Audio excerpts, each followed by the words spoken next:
Hi, it's Steve. Today we'd like to show you how to change the upper agitator in your washer, and it's a really easy job. All we're going to need is a 7/16 socket with an extension and a ratchet, and maybe a pair of slip joint pliers. Let me show you how we do it. Now, to do this repair, we'll start by opening the lid on the washer, and if your model has a fabric softener dispenser on the top of the agitator, simply pull that off and set it aside. And then you'll notice there is a cap over top of the agitator bolt. There's a little rubber O-ring around it. You may be able to pull that up by just grabbing either of those two tabs.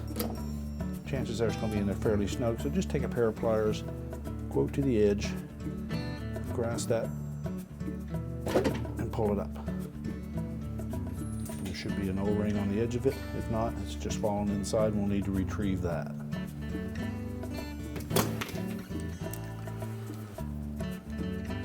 Then see that 7/16 bolt. You need to remove it, so you'll have to hold the agitator and then loosen it completely. It's a fairly long bolt, so we'll need to unspread it at least an inch before it'll be free.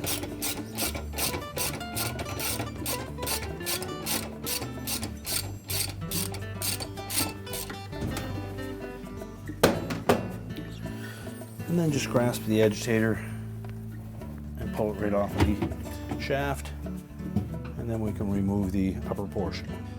Now, with that cap removed, you just take note of these four little plastic tabs that protrude up through from the base of the agitator into this ratchet assembly. And to separate the two halves of the agitator, we're going to set that flat on the floor, hold the base down, and then just give a sharp tug on the top portion to separate them. Now, with the agitator removed from the washer, we next need to separate the upper portion from the lower portion. So we're going to set it on a good solid surface, and then we'll just stand on the edges of that base of the agitator. We'll grasp the top of it and give it a sharp upward pull. And there's four little plastic tabs in the center hub there that are holding this together. So we need to be able to break that free. So just give it a little sharp tug, and that will pop that off.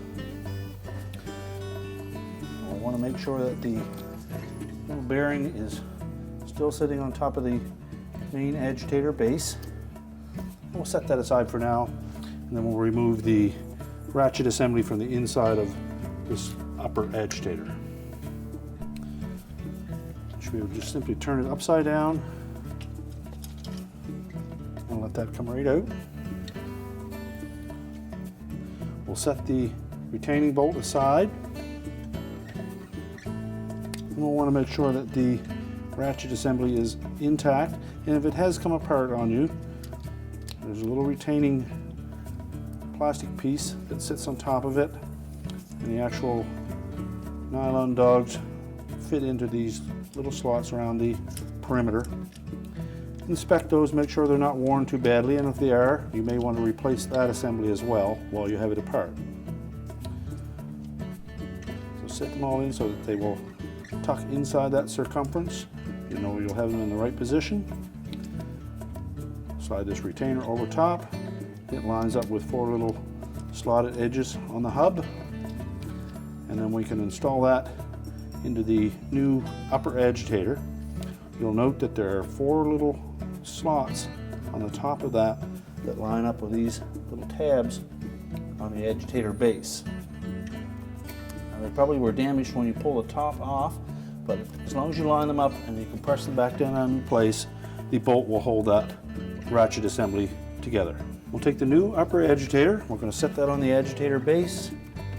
To install the ratchet assembly into the agitator, it may be easier to take the whole assembly, just hold it together upside down, slide that all the way up into it, and then set it back down. Then you can just rotate that until you line up those four tabs, and then just push the assembly down until those tabs protrude through the holes, and that will hold it in place. Now, we find it easier to install the bolt in the agitator with it out of the machine. So we'll start by setting it on the socket on top of our extension, invert the agitator, and then lower it down onto that bolt, and then set the whole assembly down on top of the agitator shaft. And then we can tighten it. And then just take the whole agitator, lower it down over the shaft,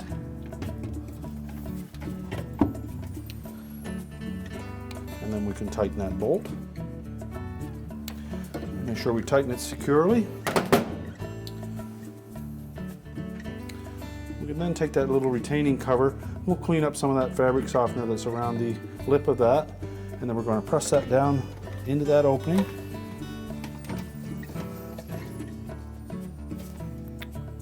And we want to make sure that the O-ring doesn't roll off of that cover. And make sure that snaps into place.